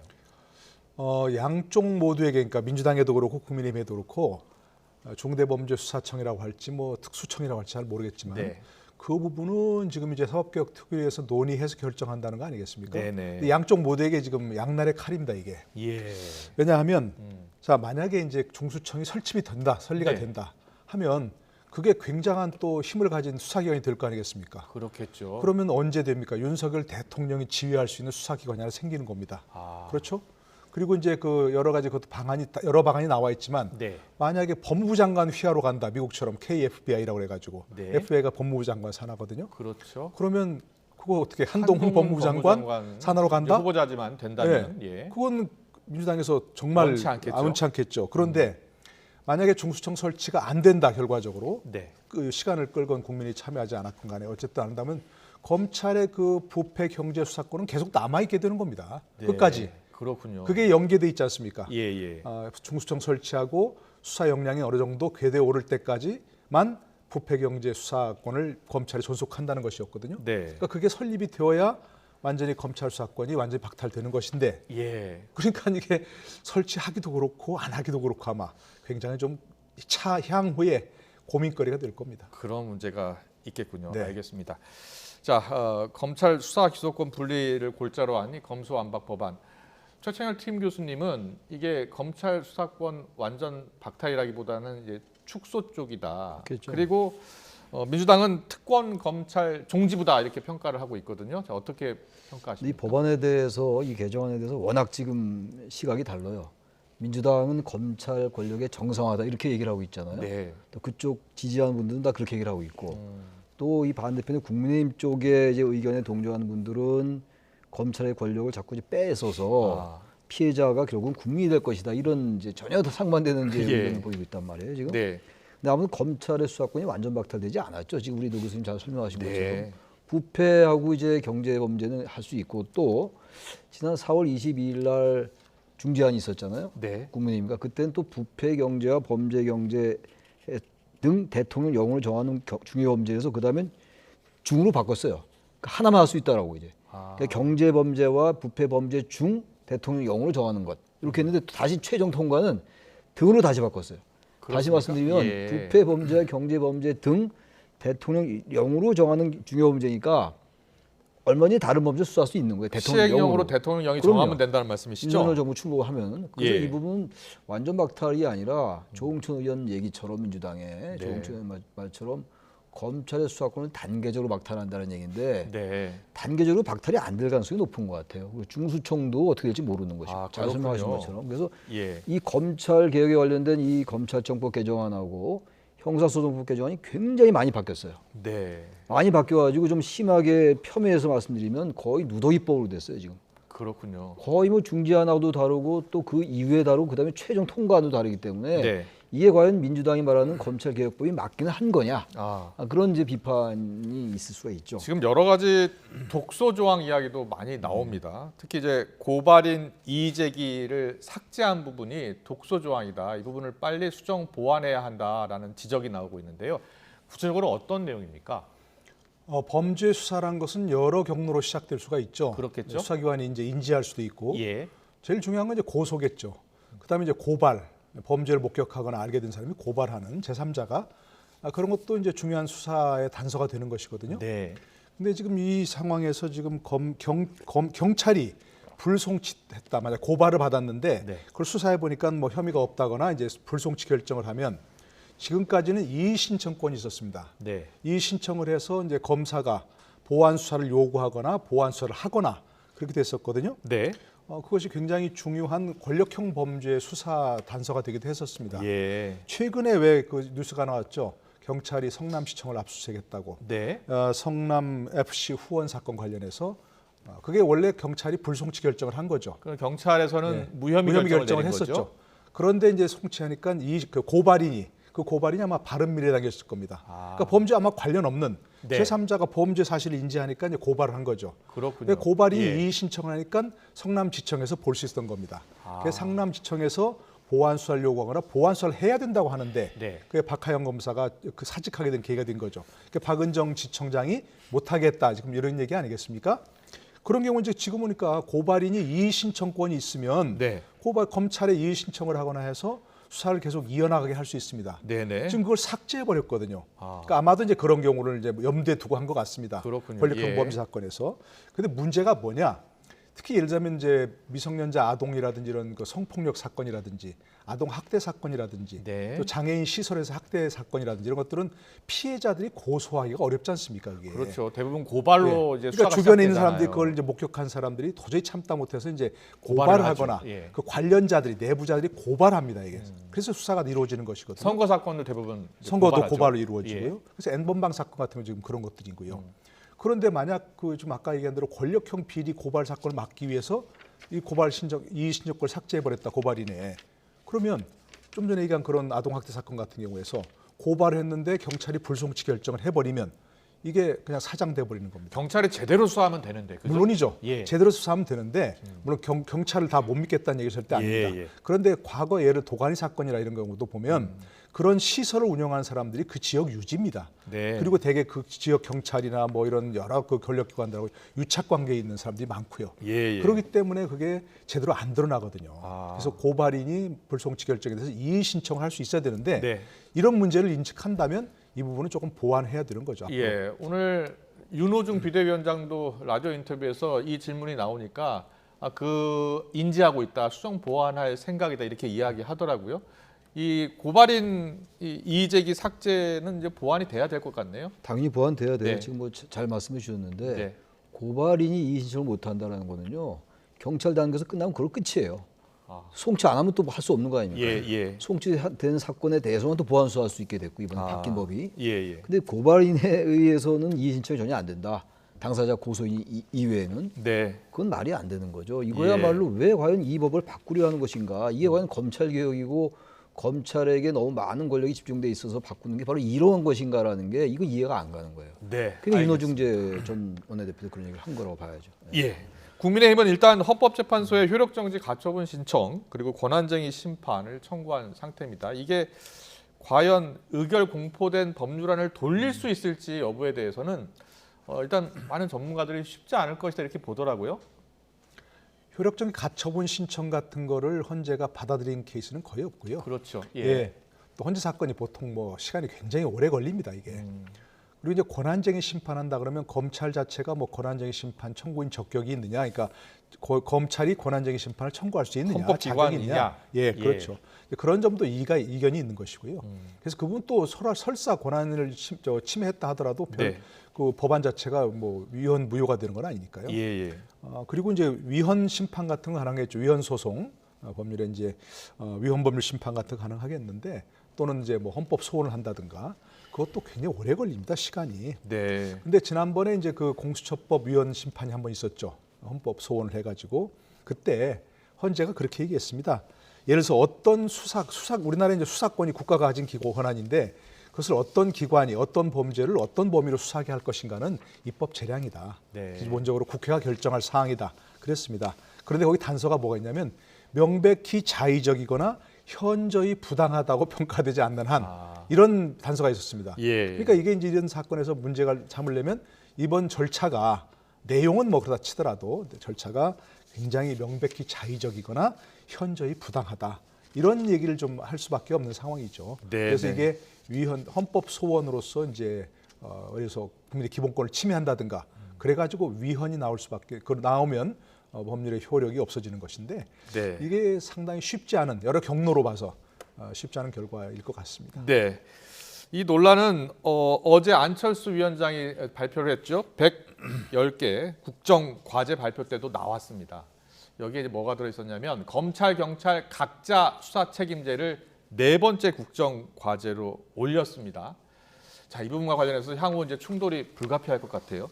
근데 수사 책임제라는 말이 있더라고요. 국정과제. 이제 검찰과 경찰의 수사 책임제 저기도 나오는데 이 수사 책임제란 말은 현재 지금 민주당이 통과시킨 법안 검찰 수사의 박탈과는 좀 충돌해요. 그러니까 검찰이 자기의 책임을 가지고 수사하라는 얘기거든요. 그러니까 검경 수사권 조정이 이제 작년 초에 이루어졌단 말이에요. 그리고 난 다음에 그게 이제 시행이 완전히 이제 정착되기 전에 이제 이런 법이 통과가 됐는데 검찰 개혁 관련 법이 수사 책임자라는 건 어쨌든 검찰과 경찰이 각자 책임을 지고 수사를 하라 이런 얘기이기 때문에 최근에 통과된 이것과 많이 상충된다는 생각이 들고 또 하나가 이제 이번 사법개혁과 관련된 돼 가지고는 법무부 장관의 수사지휘권 폐지가 들어 있어요. 이미 그때 공약했던 거긴 한데 그게 들어가 있고 공수처의 우월적 수사권의 법조항을 폐지한다. 이게 가장 지금 핵심인데 현재는 공수처가 검경에게 사건 이쪽을 요구할 수가 있습니다. 네. 근데 만약에 지금 국정과제대로 이렇게 되면 다시 말하면 공수처의 우월적 수사권 법조항을 폐지하는 게 추진되면 공수처가 검경에다 검찰과 경찰에다가 사건을 이첩해라라고 요구할 수 없다라는 거예요. 그러니까 이런 점이 지금 현재 민주당이 추진한 것과 많이 다른 거죠. 그렇네요. 예, 충돌이 불가피하겠네요. 예, 그렇습니다. 그런데 보통 이 인수위가 국정과제 발표를 하면 매 정부가 이제 새로 이제 출범하고 발표하면 이제 큰 관심이 집중이 되는데 이번 인수위에서 110대 국정과제 발표는 큰 관심을 가질 수가 없는 것 같아요. 전국 상황이. 워낙 다른 사건들이 지금 뭐 계속 쏟아지고 있기 때문에 실제로 이제 인수위 이 활동이라든지 과제 발표 이런 것들이 별로 주목을 못 받았죠. 그건 좀 정치적으로도 약간 좀 미숙한 부분이 있었던 것 같아요. 그동안의 인수위 활동을 보면 대개 이제 그 과정에서 중요한 내용들이 조금씩 흘러나왔거든요. 그렇죠. 그래서 이제 언론에 이제 보도가 되고 그렇죠. 또 찬반이 쏟아지고 그러면서 그걸 수정하기도 하고 하는 그런 과정이 있었는데 이번에 안철수 위원장이 워낙 뭐 보완을 강조했다는 거죠. 보완을 강조했는데 설익은 그런 과제가 나와서 이제 물의를 일으키는 그런 걸 막은 부분도 있지만 지금 말씀드린 대로 그런 것들이 여론의 관심을 자꾸 받았어야 앞으로 이제 그 어떤 윤석열 정부의 기대도 높아지고 이런 쪽에서 이런 과제를 좀 선정해달라라고 얘기할 수도 있고 이런 과제를 선정하려고 하는데 이 부분은 좀 뭐 소정해달라든가 이런 여론의 피드백이 상호작용이 있을 수 있거든요. 너무나 완전히 보완을 유지하고 저렇게 마지막에 발표하니까 지금 사람들이 저거에 대해서 뭐 또 읽어보면 119 과제 예전에 다 봤던 좋은 얘기들 다 모아놓은 겁니다. 이게 다. 그렇지 않습니까? 그 인수위에는 지금 과거부터 인수위 경험이 있는 공무원들도 굉장히 많고요. 그렇군요. 예전에 썼던 그 것들 다 갖다가 놓고 살짝 단어만 바꾼 것도 너무 많고요. 다 그렇습니다. 그러니까. 그렇군요. 보면은 뭐 그런 점도 있는데 대통령 집무실 이전 문제 이게 너무 이제 이슈가 커졌어요. 그랬죠. 이게 맞아요. 워낙 컸어요. 이 부분이 이제 또 갈등을 일으키고 신구 권력 충돌로 연결되고 말이죠. 게다가 이제 인사청문회에서 지금 뭐 계속되고 있습니다만 인사청문회 하고 있습니다만 인사청문 정국이다 보니까 또 인수위 활동에 묻히는 점도 있고. 게다가 검수완박 지금 말씀 나눈 겁니다만 이 검수완박이라는 게 워낙 지금 이 대형 이슈거든요. 그러니까 이렇게 지금 집무실을 관련해 가지고 이슈가 충돌하고 인사청문회 정국이 계속되고 검수완박 이게 워낙 크고 이러다 보니까 그렇네요. 인수위가 굉장히 존재감이 떨어졌어요. 뭔가 그리고 인수위가 이런 여러 가지 110개 자잘한 거 뭐 자잘하단 말이 이상할지 몰라도 많이 있었던 거 말고 이 정부가 크게 방향성을 제시했어요. 그렇죠. 앞으로 5년간 무엇을 할 것인가를 발표하는 건데. 비전. 그런 건 확실히 약했던 거예요. 이런 여러 가지 외적인 영향도 있었습니다만 인수위 자체가 그런 큰 방향성을 보여주지 못했다. 그렇네요. 말씀드려야 될 것 같아요. 집무실 용산 이전 문제 또 검수완박 문제. 이게 논란이 워낙 크다 보니까 인수위의 발표 내용도 그만큼 비중이 많이 축소돼서 보도가 되고 있는 것 같습니다. 청문회 이야기 좀 해보겠습니다. 한덕수 국무총리 후보자 인준의 키를 준 민주당. 자, 민주당은 지금 어떤 생각을 하고 있는지 들어볼 텐데요. 정호영 후보자, 한동훈 후보자의 거취와 연계하려는 움직임이 포착되고 있습니다. 듣고 오겠습니다. 홍호영, 또 어제 사퇴한 김인철, 또 한동훈, 그리고 또 여러 명이 지금 있습니다. 이런 분들이 너무나 도덕성과 자질 또는 역량에 있어서 문제가 있다고 국민들이 부정적 여론이 큰데 또 불구하고 이분들의 임명을 강행할 경우에 결과적으로 우리는 국무총리 임명 동의안에 대해서 그런 부분을 감안할 수밖에 없지 않냐. 국무총리 임명 동의안에 있어서 감안할 수밖에 없지 않느냐 이런 발언을 했습니다. 자, 연기하겠다는 뜻 아니에요? 당연하죠. 한덕수 총리 후보자 인사청문회를 자꾸 미뤘죠. 늦게 자꾸 미루고 이틀간 하긴 했는데 아직 이제 그에 대해서 인준 표결을 위한 본회의를 언제 열겠다. 지금 얘기가 없지 않습니까? 그렇습니다. 그리고 언제쯤 열 것 같습니까? 그러니까 지금 이제 바로 연결된 거죠. 예를 들어서 지금 민주당이 공세를 하고 있는 정호영 후보자라든지 지금 얘기하는 또 이제 한동훈 후보자까지. 한동훈 후보자는 9일이고요. 9일인데 그것까지 지켜보고 하겠다는 거 아닌가. 그러니까 만약에 이제 여기서 뭐 한 사람이나 두 사람 부결을 시키면 낙마를 하거나 본인 스스로 사퇴하거나 하면 인준 표결을 진행하고 그렇지 않으면 인준표결 본회의를 끌거나 아니면 국회 본회의 인준표결은 지금 무기명 비밀 투표거든요. 네. 그래서 보통은 이제 권고적 당론으로 뭐 찬성한다든가 이렇게 해서 통과시키는 게 상례입니다. 네. 왜냐하면 첫 번째 정부 출범이니까. 그런데 이제 그게 만약에 안 되면 이건 그런 권고적 당론을 정하지 않고 각자 판단에 맡기겠다라고 하는 것은 사실은 우리는 통과 안 시키겠다는 그런 취지다, 뜻이 그렇거든요. 네. 그러니까 지금 이제 현재 여러 장관들의 거취와 한덕수 총리 후보자의 인준 표결을 연계시키겠다는 그런 걸로 해석할 수밖에 없죠. 그렇군요. 네. 최찬일 교수님, 네. 한동훈 후보자 같은 경우 이제 9일로 연기가 됐는데요. 먼저 증인 채택에 일단 합의를 봤습니다. 여야 2명씩 이문정 담당관, 한동수 감찰부장, 또 박영진 검사, 김경률 회계사인데요. 여야의 셈법은 어떻게 보입니까? 여기 보면 이문정 검찰 담당관, 감찰 담당관, 네. 그리고 한동수 대검 감찰부장, 워낙 언론에 많이 나왔던 분들이에요. 그러니까 이제 검찰총장 윤석열 당선인이 검찰총장 시절에 검찰이 이제 문재인 정부가 각을 세울 때 네. 윤석열 총장에 대해서 굉장히 비판적인 발언을 많이 쏟아냈던 분들이잖아요. 그랬죠. 워낙 많이 유명한 분들이고, 또 이제 반대로 이제 국민의힘이 채택한 박영진 현재 의정부 지금 부장검사, 그리고 김경률 회계사도 꽤 이름이 알려진 분이죠. 조국 흑서 네. 공동저자이기도 하고, 이분들은 앞서 말씀드린 두 분과는 또 전혀 다르게 현재 검찰개혁이라든지 민주당 정부에 대해서 굉장히 비판적이었던 분들이에요. 그러니까 한동수 후보자의 그 양쪽 국민의힘과 민주당의 증인 채택의 이 구성을 보면은 한동훈 후보자 같은 경우는 다른 후보들처럼 뭐 도덕성 문제 이런 것도 지금 의혹을 제기하고 있습니다만 민주당에서 그것보다는 대단히 정치적인 검찰과 관련된 그러한 성격이 여기서 드러나는 것 같아요. 네. 증인들을 보니까 이게 오늘 증인 채택을 둘러싸고 이제 뭐 여러 가지 이제 자료 제출 미비 이런 것 때문에 9일로 연기가 됐는데 일단 증인 채택 합의가 됐어요 이렇게. 근데 합의한 이 면면들을 보니까 역시 한동훈 법무장관 후보자는 굉장히 정치적인 그런 쟁점이 될 수밖에 없다. 네, 근데 한동훈 후보자가 이제 부적격하다, 사퇴해야 된다 이렇게 민주당이 요구하고 있습니다만 윤석열 당선인이 수용을 할까요? 아니 이제 장관 후보자 같은 경우는 예. 국무위원 후보자 같은 경우는 인사청문회가 열리지 않더라도 예. 또는 인사청문회 열리고 나서 청문 보고서를 채택을 하지 않더라도 결국 시일이 지나면 임명할 수 있거든요. 예. 인준 표결이 필요한 게 아니니까 국회의 동의가 필요한 시기가 아니니까요.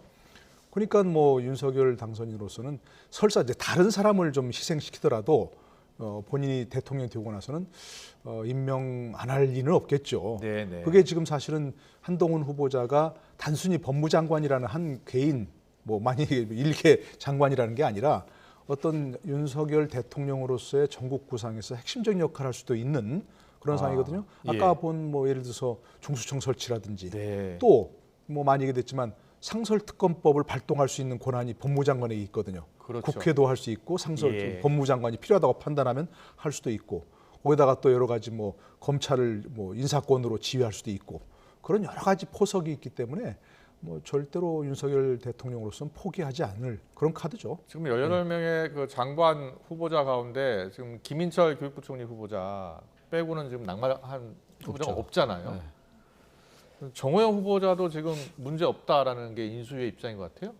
전 정호영 후보자가 문제가 없다라는 그 생각이 이해가 안 가요. 네. 이렇게 많이 의혹이 제기됐고 물론 이제 그 인수위의 일부 인수위가 다 그런 건 아닐 텐데 네. 지금 국민의힘 내부에서도 정호영 후보자에 대해서는 자진 사퇴해야 된다 이런 얘기 많은 걸로 알고 있거든요. 네. 근데 이게 이 청문회라는 게 이게 위법이냐 적법 부적격 이거 적법 불법만 따지는 게 아니잖아요. 예. 검찰의 기소 여부라든지 법정에서의 유무죄를 다투는 게 아니란 말이에요. 청문회라는 거는. 그러니까 일반 우리 국민들 시민들의 눈높이 평균의 삶의 궤적 이런 것과 어느 정도 맞아야 돼요.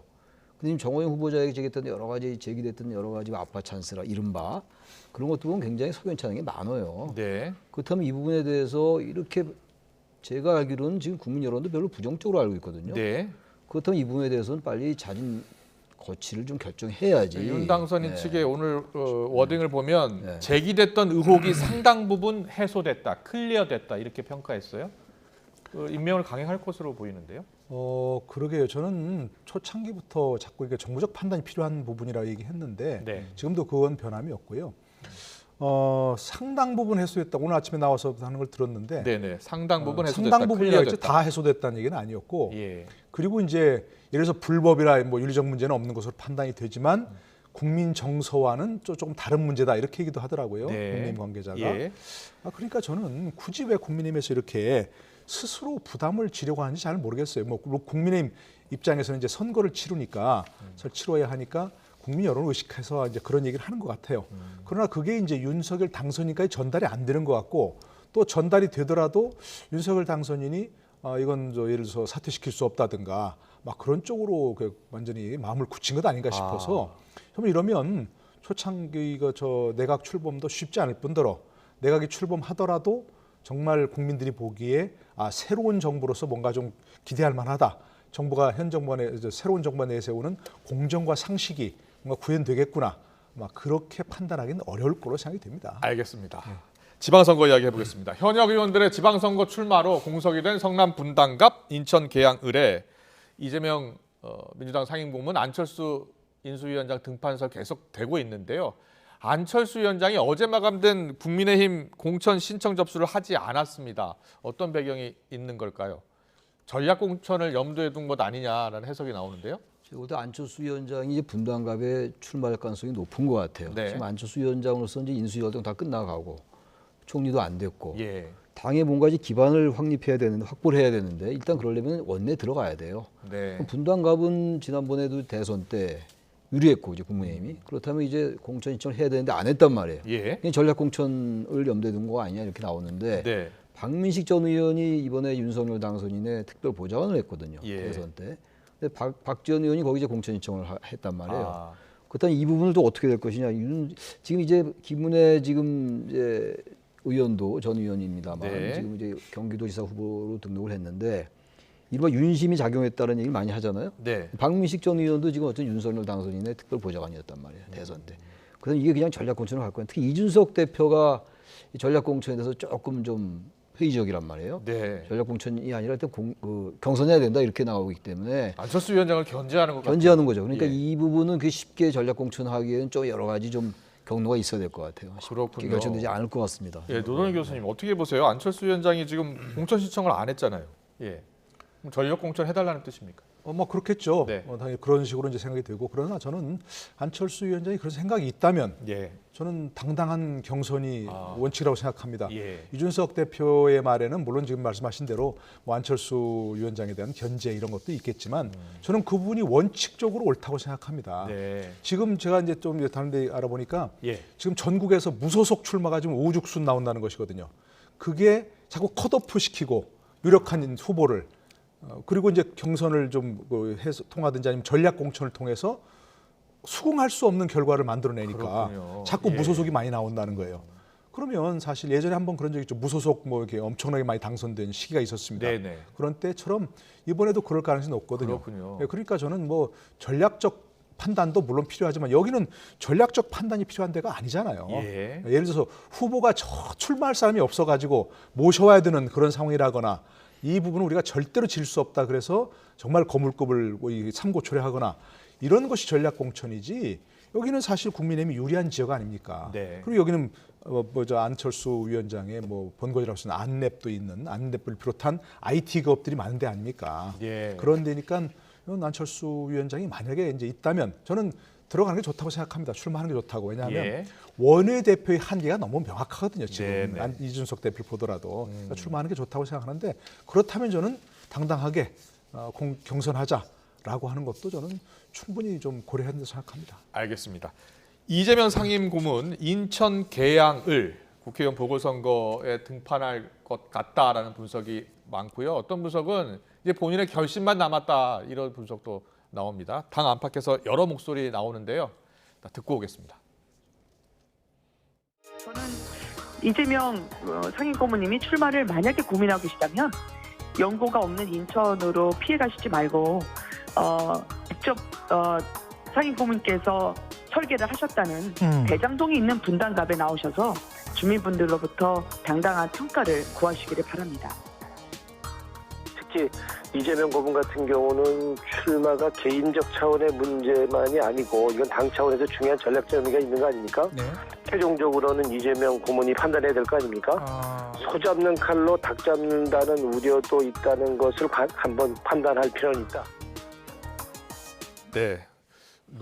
노웅래 의원이 소 잡는 칼로 닭 잡는다는 우려가 있다 이런 말을 했는데 이게 어떤 뜻입니까? 그 이재명 이제 상임고문 출마에 대해서 좀 이제 썩 긍정적이지 않은 거죠. 이제 계양의뢰의 이제 보궐선거인데 대선에 출마했던 정치인이 왜 거길 나가느냐 뭐 그런 의미잖아요. 그러니까 어쨌든 좀 부정적인데 저희 굉장히 그 민주당 내에 정치적인 그 여러 가지 셈법이 좀 있는 것 같아요. 그 이재명계가 이제 신주류로 부상하고 있는 측면이 있고 이른바 그 구주류라고 표현하는 게 맞는지 모르겠습니다만 친문계라는 게 여전히 있거든요. 이 둘 사이에서 어쨌든 간에 계파 갈등이나 권력 투쟁 같은 게 분명히 존재했어요. 송영길 후보가 서울시장 후보가 되는 과정이 그랬잖아요. 그랬죠. 그래서 이 인천 계양을이 아마 그런 것들을 담아내고 있는 건데, 그러나 중요한 것은 이재명 고문으로서는 어쨌든 자신의 정책 입지를 원내에서 교도를 확보해야지 또 전당대회 당권에 나갈 수 있지 않겠어요? 계양을이 물론 연고가 없다 하더라도 또 계양을은 국민의힘보다 민주당이 유리한 지역이란 말이에요. 아까 이제 분당갑이 국민의힘이 유리했듯이 아마 그렇기 때문에 저는 이재명 고문이 계양을에 좀 출마 쪽으로 기우지 않을까. 지금 여론 속 그렇게 비판적인 면이 있는 것 같아요. 대선 끝나자마자 바로 출마하는 게 맞느냐는 게 있다 하더라도 그래서 정치인들이 신뢰와 명분 사이에서 뭘 택할 것인지 그걸 좀 지켜봐야 될 것 같습니다. 이재명 고문이 신뢰와 명분 중에 무엇을 선택할 것으로 보십니까? 지금 상황에서는 뭐 출마하겠죠. 아니 송영길 대표가 멀쩡한 지역구를 놔두고 2년이나 남은 임기를 놔두고 자기 스스로 떨어진다고 하는 서울을 왜 왔겠습니까? 그 이재명 후보의 자리를 만들고 자리를 비워준 거죠, 상당히. 그래서 이제 민주당 내에서도 비판이 있는 거죠. 맞죠? 왜 이렇게 무슨 이유로 이렇게까지 할까? 이런 거고 이제 뭐 시중에는 송영길 대표가 대표 선거할 때 이재명 전 후보의 도움을 많이 받았다. 그런 얘기도 있고 지금 이제 이재명 전 후보 관련 수사가 지금 급물살 타고 있잖아요. 여러 개 지금 이루어지고 있지 않습니까? 앞으로 검찰은 뭐 가만히 있겠습니까? 이런 상황에서 뭔가 그래도 의원직을 갖는 게 그래도 뭐 완벽한 건 아니지만 그래도 민주당 차원에서 전체적으로 방어할 수 있는 명분이 될 수 있다는 것이고, 조금만 시간을 더 끌면 이제 8월 달에 대표 선거 있지 않습니까? 그럼 대표 출마해서 의원직 이번에 받고 이재명 계양을 출마해서 당선되고 대표직을 갖고, 그게 이제 문재인 대통령의 어떤 시나리오, 그 모델 아닙니까? 2012년 대선에 패배하고 국회로 입성해서 대표가 되고, 대표가 되면서 결국 당심을 장악한 그런 상황이 됐지 않습니까? 그래서 후보가 되었고, 바로 이제 그런 시나리오를 염두에 두고 있는 것이고, 여러 가지겠죠. 그러니까 계양을 비우는 것은 뭐 당연히 이재명 후보 들어오도록 송영길 대표가 지금 전 대표가 적극적으로 지금 추진하는 거 아니겠습니까? 그렇군요. 출마할 거로 봅니다. 당내 여러 속사정을 분석을 해주셨습니다. 마지막으로 윤석열 당선의 부인 김건희 여사 이야기 좀 해보겠습니다. 어제 당선인의 재방문 약속을 지키겠다며 충북 단양 구인사를 방문했는데요. 보도가 됐죠. 당선인의 취임식이 이제 일주일 남았는데 김건희 여사가 이제 조금씩 활동을 시작하는 것 같아요. 최근에 그 입양된 그 유기견인가 거기도 방문하고 그랬었고 그 장소도 이제 서서히 활동을 해야죠. 이제 취임식 얼마 안 남았는데 그동안 너무 활동을 안 했잖아요. 활동 안 하다가 갑자기 취임식에 이제 나타나기도 좀 그런 민망한 일도 되고 그래서 자꾸 이렇게 나타나는 건 좋은데 지금 또 뭐 저기 이따 뭐 질문이 나올지 모르지만 외교부 장관 공관 방문 이제 그런 얘기가 여러 가지 논란이 있습니다. 그거는 그것도 얘기해 주세요.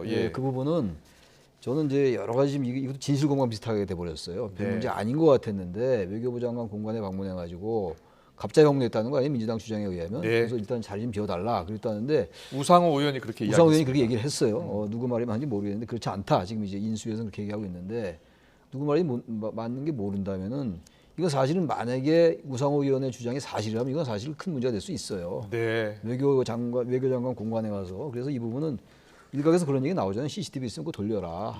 이건 그래서 확실하게 입증을 해내야 될 것 같아요. 이 문제가 자꾸만 이슈화되고 자꾸만 또 새끼를 치고 그러면은 새 정부 출범 앞두고 대통령 부인에 관련된 문제인데 그렇군요. 아주 안 좋을 수가 있습니다. 우상호 의원 말로는 김건희 여사가 외교부 장관 공관을 방문해서 그 장관 부인 자리를 좀 비워달라라고 이야기했다라고 이제 주장을 했는데, 이와 관련해서 인수위 측은 사실이 아니다라고 했고요. 바로 민주당에서는 그럼 공관 CCTV 공개하라고 했습니다. 지금 논란 어떻게 보셨어요? 뭐 공개 필요하면 할 수도 있는 거죠. 뭐 허위 사실이라고 얘기하고 있고 뭐 법적 조치를 하겠다고 얘기까지 하고 있으니까 뭐 만약에 그게 되면 이제 그 공개해야 될 것 같은데 그런데 공관, 외교부 장관 공관을 방문하는데 아무 약속도 없이 왔고 불쑥 와서 나가라고 이렇게 했다? 그게 가능한 겁니까, 사실? 저런 공관에 경비 병력도 있고 굉장히 많은 그런 어쩐지 보안 시설인데 저게 아무 약속도 없이 왔다는 건 말이 안 되는 거잖아요. 지금 이제 당선인 측에서는, 인수위 측에서는 이게 외교부와 얘기가 되어서 간 거다라고 한 건데 사실 그렇지 않겠습니까? 저런데 저런 방문하는 그냥 보안 시설인데 저거 방문하는데 아무런 약속도 없이 그냥 간다는 건 말이 안 되고 그리고 민주당 측에서도 저런 문제보다는 본질적인 문제. 저기를 공관을 하면 연쇄 반응이 나잖아요. 그리고 지금 민수위 측에서 외교장관 공관은 그럼 어디로 할 것인가도 전혀 대안도 없잖아요. 그런 문제를 지적해야 되는 것이죠, 사실은 정치권에서 하려면. 알겠습니다. 오늘 정치권 이슈는 여기까지 듣겠습니다. 최창렬 용인대 특임교수, 노동일 경희대 교수와 함께했습니다. 잘 들었습니다. 감사합니다. 고맙습니다.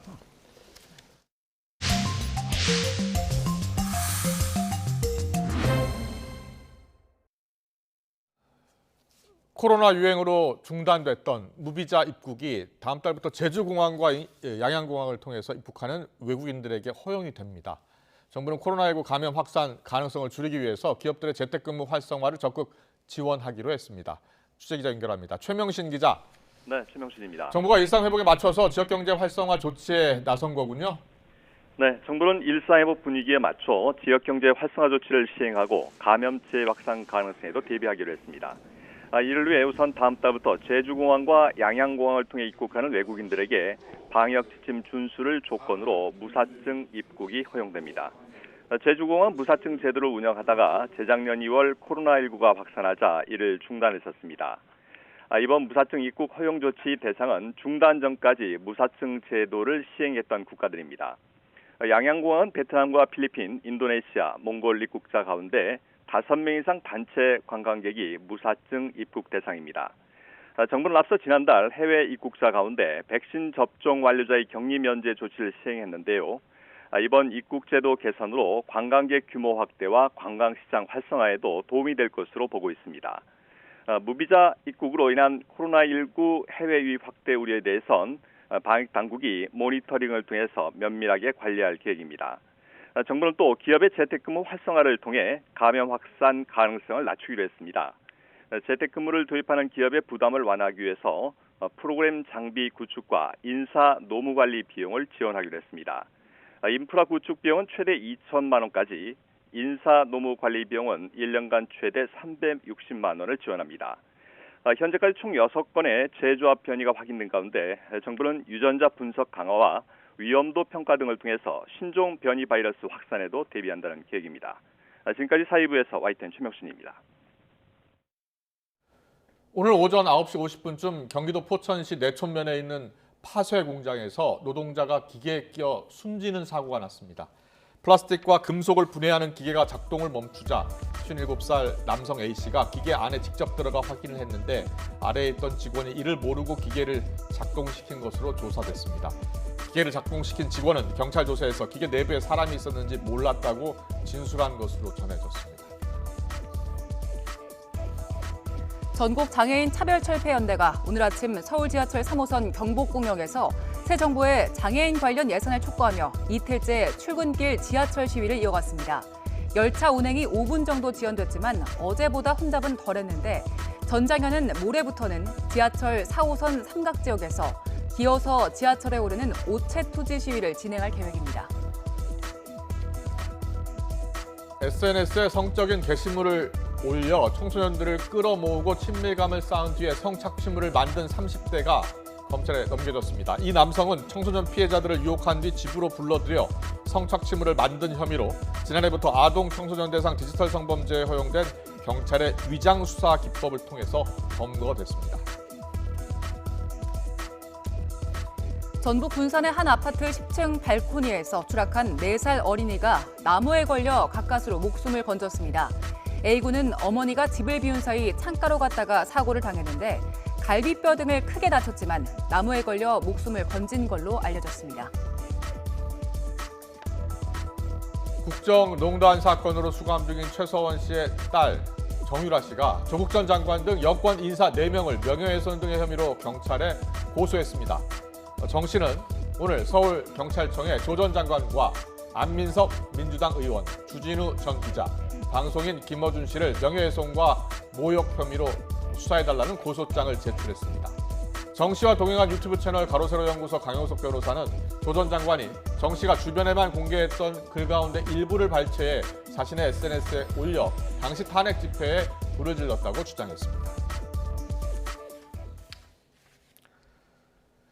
퇴임을 앞둔 황희 문화체육관광부 장관이 그룹 방탄소년단 BTS의 병역 특례 필요성을 강조하고 나섰습니다. 병역 특례를 받을 수 있는 예술인의 범위에 대중문화예술인도 포함하자는 건데 병역법 개정안이 국회에 올라 있는 상황에서 다시 논쟁에 불이 붙을지 주목됩니다. 인사청문회에서 이종섭 국방부 장관 후보자는 쉽지 않은 문제라고 말해서 사실상 반대 입장을 드러냈는데요. 들어보시죠. 다음 정권에 이 사안을 넘긴다는 것은 비겁하다고 판단했습니다. 성실히 병역 의무를 마쳤거나 현재 수행하고 있고 또 앞으로 병역 의무를 수행해야 할 대한민국 모든 분들께 간절하고 절박하게 호소드립니다. 완전한 문화 강국으로 자리 잡기 위한 시간을 더 배려해 주시기 바랍니다. 문화 강국 대한민국은 바로 여러분이 살아가야 할 세상입니다. 병력 자원이 급격하게 감소하고 있다는 것도 고려가 돼야 되고 또 반면 한편으로는 국가 이익을 위해서 얼마만큼 또 기여하느냐 또 사회적 공감대 이런 것들도 종합적으로 고려해야 되는 그런 문제라고 봅니다. 상당히 그만큼 더 결정하기가 쉽지 않은. 에이지리스를 대체할 쉬운 우리말로 나이 무관이 선정됐습니다. 에이지리스는 어떤 선택에서 나이에 얽매이지 않는 것을 말합니다. 문화체육관광부와 국립국어원은 의미의 적절성과 활용성 등을 검토해 대체어를 이같이 선정했다고 밝혔습니다. 또 제품이나 서비스를 개발하기 전 소비자의 반응을 파악하기 위해 운영하는 점포인 안테나숍의 대체어는 탐색 매장으로 선정됐습니다.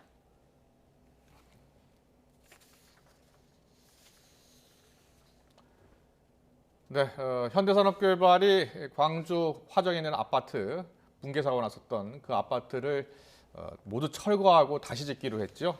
재시공하려면 무려 70개월, 약 6년 가까운 시간이 걸릴 전망입니다. 오는 11월에 맞춰 이사를 준비했던 입주 예정자도 또 상권이 망가지면서 생계 어려움을 겪는 인근 상인들도 막막하기만 합니다. 오선열 기자입니다.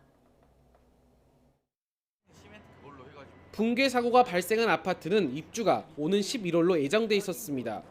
공정률은 50%를 넘었고 아파트 골조 공사는 마무리 단계였습니다. 지난 1월 11일 건물이 무너지면서 인근 상가는 쑥대밭으로 변했습니다. 콘크리트와 철근 등 붕괴 잔해가 덮쳤던 주변 상가입니다. 붕괴 사고가 발생한 지 넉 달 가까이 됐지만 보수 작업이 제대로 끝나지 않은 상태입니다. 깨진 유리창과 간판은 새로 달았지만 손님들의 발길이 뚝 끊겼습니다. 이 상가뿐만 아니라 이 지역 전체가 사람들이 다니지를 않아요. 바람만 불어도 시멘트 가루가 전부 온 거리에 퍼지는데. 피해 상가만 131곳인데 대부분 아직 피해 보상을 받지 못했습니다. 이 상황에서 다시 재건축이 된다면 저희 상인들 아마 다 문 닫고 길거리에 나앉아야 될 것 같습니다. 더 이상 저희가 여기서 영업활동을 할 수 없는 게 가장 큰 것 같으니까 그 부분에 대해서 집중적으로 한번 현산하고 논의를 할 예정입니다. 현대산업개발의 전면 재시공 결정에 입주 예정자들은 안전을 위한 최선의 선택이었다면서도 앞으로를 더 걱정합니다. 오는 11월 입주에 맞춰 모든 걸 준비했는데 10배 가까운 70개월을 더 버텨야만 하기 때문입니다. 70개월이라는 기간 동안 저희들이 살집이 당장 필요할 것이고요. 그리고 이 분양권도 주택수에 포함되기 때문에 다른데 뭐 대책 주택을 저희들이 스스로 구입하고 싶어도 구입이 안 되는 상황이고 다른 걸 할 수가 없어요. 경찰 수사 결과 총체적 관리 부실이 낳은 인재로 드러난 광주 아파트 붕괴 사고. 사고 발생 100일이 지났지만 피해 뒷수습은 좀처럼 속도를 내지 못하고 있습니다. YTN 오선열입니다. 어린이날을 맞이하는 서울 운동장은 정성이 피어나는 수많은 어린이들이 꽃밭을 이루었습니다. 아시안 게임이 있던 올해 운동회는 어린이들이나 학부형들에게 좀 색다른 뜻이 있는 게 아닌가요? 선수의 못낀 동생 신술이 났습니다.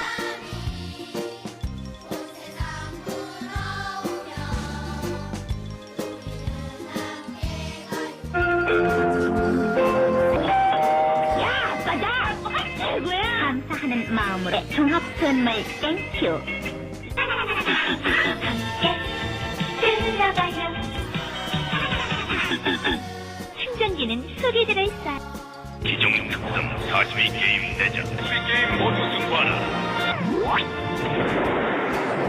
슈퍼폼 역적 확장 게임기야.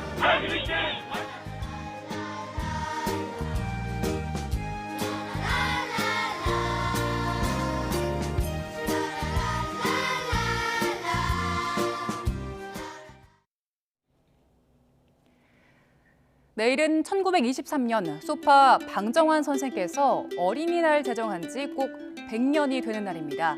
벌써 선물을 준비하신 부모님들도 계시겠지만 뭘 해야 할지 아직 고민인 분들도 적지 않을 것 같습니다. 저희와 함께 생각해 보시죠. 어린이날이 처음 생긴 1923년 신문에 장난감이나 그림책 이런 걸 주는 게 좋겠다고 언급된 걸 보면 예나 지금이나 아이에게는 이벤트, 또 부모님에게는 고민이었던 것 같습니다. 그렇다면 100주년을 맞은 어린이날, 시대에 따라서 어떤 선물이 가장 인기였을까요? 먼저 1970년대에는 종합 과자 선물 세트가 최고의 선물이었습니다. 그리고 80년대 들어서는 TV 만화 주인공이 사랑을 받으면서 바비 인형이나 로봇이 인기였습니다. 저 눈 깜빡깜빡하는 인형 최고 갖고 싶었는데 그거 못 받았어요. 없었어요, 장난감이라는 게 우리는. 어렸을 때는 뭐 스포츠 용품들을 갖고 싶었고요. 그다음에 중학교 정도 돼서는 뭐 마이바이나 뭐 카세트 이런 상품들, 전자제품들을 갖고 싶었어요. 네, 들으신 것처럼 90년대에는 전자제품이 인기 순위에 이름을 올렸습니다. 휴대용 카세트 플레이어나 게임기가 인기였고요. 2000년대 들어서는 태블릿 PC를 원하는 아이들도 많아졌습니다. 어린이날 게임기를 선물 받고 싶어요.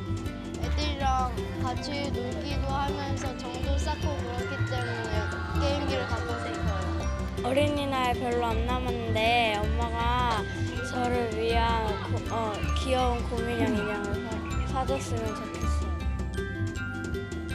그리고 우리 아이들이 원할진 모르겠지만 최근엔 주식 투자 열풍과 함께 자녀에게 주식을 선물하는 경우도 늘고 있습니다.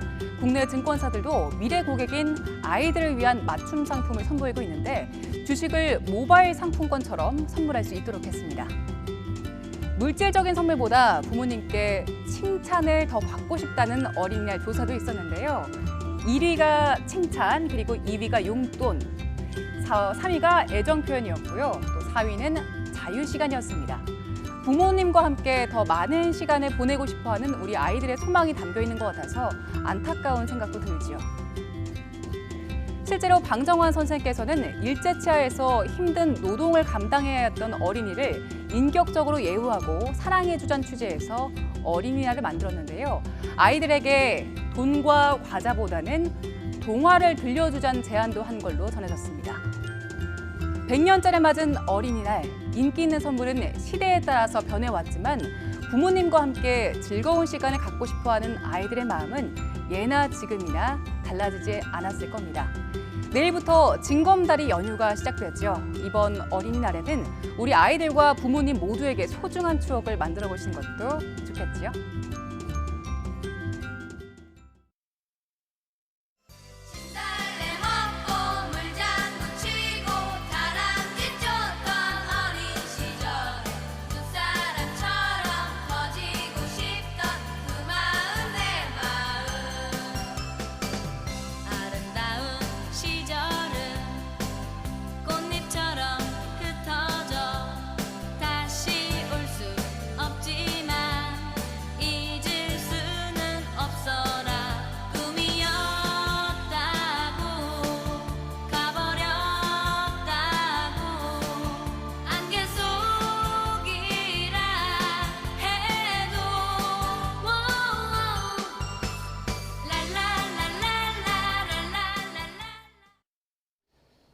정부가 아동 권리 보장을 위해 의미 있는 법 개정 추진에 나섰는데요. 가사소송법 개정안입니다. 이 개정안이 통과가 되면 학대당한 자녀가 부모와 스스로 연을 끊어달라고 직접 소송을 낼 수 있습니다. 또 이혼한 부모가 양육비 지급 명령을 한 달 넘게 이행하지 않으면 구치소에 갈 수도 있습니다. 아동 전문 변호사인 곽지연 변호사와 화상으로 연결해서 이 내용과 또 의미 짚어보겠습니다. 나와 계시죠? 네, 안녕하세요. 네, 안녕하세요. 곽지연 변호사입니다. 네, 법무부가 이 가사소송법 개정안 입법 예고했습니다. 법 제정 이후 31년 만이라고 하는데 아동 학대 사건이나 또 이혼 소송에서 아동들의 권리를 강화하는 데 초점이 맞춰져 있죠? 네, 그렇습니다. 가사소송에서 미성년 자녀의 그 절차적인 부분에 있어서 권리를 신설하고 네. 또 양육비의 이행을 확보할 수 있는 수단을 강화해서 미성년 자녀가 충분한 보호를 받을 수 있도록 하는 쪽으로 개정된 내용입니다. 네. 이 개정된 내용을 살펴보면 학대를 당한 자녀가 그 스스로가 법원에 친권 상실 청구를 할 수 있게 한다. 그러니까 부모님과 연을 끊어달라, 친권을 상실하게 해달라 이런 내용이 가장 눈에 띄는데 구체적으로 이전과 어떤 게 달라지는 겁니까? 네, 미성년자는 원래 행위 무능력자에 해당하기 때문에 소송 능력도 당연히 없는 것이 원칙인데요. 이번 개정안이 바로 그 예외를 인정한 것입니다. 그 가사소송법 개정안 28조에서는 그 미성년자도 본인 스스로가 원고로서 소의 제기라든지 항소나 항고를 할 수 있도록 하는 그러한 소송 능력을 부여했습니다. 이를 통해서 이제 미성년자도 그 소송 능력의 흠결을 보완해주던 기존의 그 대리인이 없이 직접 법원에 그 부모의 친권 상실 청구의 소를 제기할 수 있게 되었습니다. 네, 대리인 없이 할 수 있게 됐다. 대리인 없이 아동이 직접 이 제도를 이용할 수 있게 된다는 건데 그러면 그동안에 문제가 있었다는 거 아니겠습니까? 무엇이 문제였습니까? 네, 그 기존 현재에는요, 미성년 자녀가 이제 부모를 상대로 친권 상실을 청구하기 위해서는 특별 대리인을 선임해야만 하는데 네. 그 실무상 그 학대와 가까운 사이에 있던 그 어떤 가까운 친척이 특별 대리인으로 선임되는 것은 굉장히 부적절한 것이고 또 그 이외의 친척들은 오히려 또 특별 대리인 선임 자체를 맞지 않으려고 하는 그런 문제가 있었습니다. 네, 맞지 않으려고 하는 경우도 있겠지만 그 대리인을 맡아줄 친척을 찾게 되더라도 그 아이들의 의사는 제대로 반영되지 않는 경우가 많았는데 이런 문제도 해결이 될까요? 네, 그렇습니다. 기존에는 특별 대리인으로 선임이 되더라도 그 부모와의 관계를 우려해서 완전히 아동의 입장에서 적극적으로 보호하기보다는 단순히 어떤 그 형식적인 소송 수행에 그치는 경우가 많았습니다. 그런데 이제는 미성년 자녀가 스스로 소송 능력을 보유하고 또 주도적으로 본인의 의견을 표시하게 되면 이러한 문제도 상당 부분 개선이 될 것으로 보입니다. 네, 알겠습니다. 그렇다면 독립적인 의사 표현이 어려운 아주 어린 아이, 영유아는 어떻게 해야 되는 겁니까? 영유아 같은 경우에도 원칙적으로 이 법에 개정된 내용을 본다면 네. 직접 소송을 제기할 수 있는 그 문헌 해석문만으로 봤을 때는 그렇지만 이러한 미비점을 좀 보완하기 위해서 아동학대 전담 공무원이라든지 또 아동 보호 전문기관 등의 조력을 활용하는 그런 방향도 좀 검토될 필요가 있다고 보여지네요. 네. 그리고 그동안에는 부모님이 이혼을 하면 친권자나 양육권자를 정할 때 그 소송에서 만 13세 이상 아이들만 증언을 할 수 있었는데 이번 개정안에서는 13세 미만 자녀도 진술을 할 수 있게 된 거죠? 네, 맞습니다. 그래서 이 개정안에 따르자면 미성년 자녀의 그 연령을 불문하고 또 미성년 자녀의 진술을 의무적으로 청취하도록 해서 자녀의 의사가 정확하게 반영될 수 있게 하였습니다.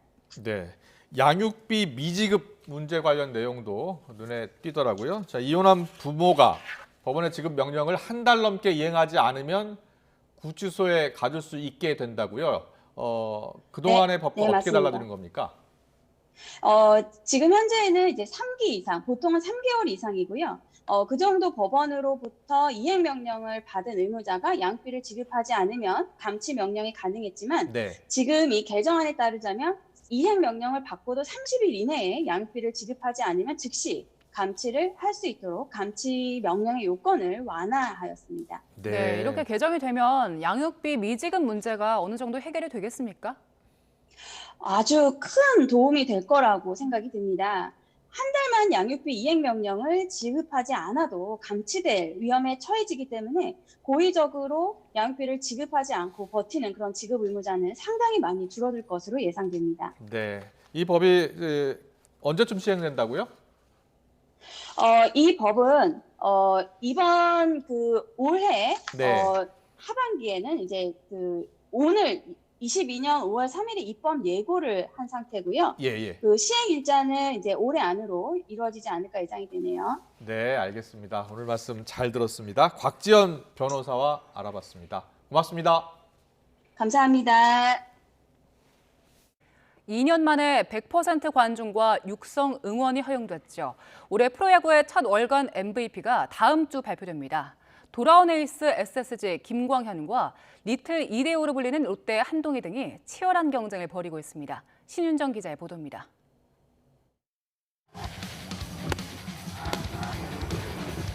삼진 8개를 뽑아내며 한화를 제물로 역대 6번째 KBO 통산 140승고지에 오른 김광현. 타자 앞에서 날카롭게 꺾이는 주무기, 슬라이더를 앞세워 화려한 4월을 보냈습니다. 복귀 첫 달 4경기의 등판에 3승을 거뒀고 평균 자책점과 이닝당 출루 허용, 피안타율 부문 1위에 자리했습니다. 제가 한국에 돌아온 이유도 목표가 있기 때문에 지금 이제 한 걸음 한 걸음 나가서 앞으로 대회 선배들 그리고 대회 기록에 대한 도전을 다시 계속 이어나가고 싶어요. KBO 역사에 남을 비공인 퍼펙트를 달성한 폰트와 4월에만 10세이브를 올린 김택형까지 선두 SSG 막강 투수진에 다승 1위 롯데 반지도 MVP 후보에 이름을 올렸습니다. 타자 중에 가장 돋보인 선수는 반지와 함께 거인의 진격을 이끈 한동희였습니다. 드넓은 잠실벌에서도 가장 먼 가운데 펜스를 넘기는 시원한 대포로 7번째 홈런을 장식했습니다. 4월 유일하게 4할대 타율을 찍었고 홈런 1위, 타점과 안타에서는 2위를 달렸습니다. 좀 리듬이나 움직임 자체가 좀 잘 되다 보니까 뭐 수비든 공격이든 둘 다 자신 있는 것 같습니다. 네. 여기에 안타 1위, KBO 2년차 삼성 피렐라와 3,000타석 이상 통산 타율 1위인 키움 이정후, 그리고 SSG 주장 한유섬까지 2022 시즌 첫 월간 MVP에 도전합니다. KBO는 기자단 투표와 팬 투표를 합산한 결과를 오는 9일 공개할 예정입니다. YTN 신윤정입니다. 카타르 월드컵을 준비하는 벤투호가 다음 달 남미의 강호 브라질과 칠레, 파라과이를 상대로 이딴 평가전을 치릅니다. 다음 달 2일에 네이마르와 피르미노 등 특급 스타들이 즐비한 세계 랭킹 1위 브라질과 예비고사를 치르고 6일엔 칠레, 10일엔 파라과이와 평가전을 갖습니다. 특히 칠레와 파라과이는 우리 대표팀의 월드컵 조별리그 첫 상대인 우루과이와 팀 컬러가 비슷해서 본선 대비에 큰 도움이 될 걸로 보입니다.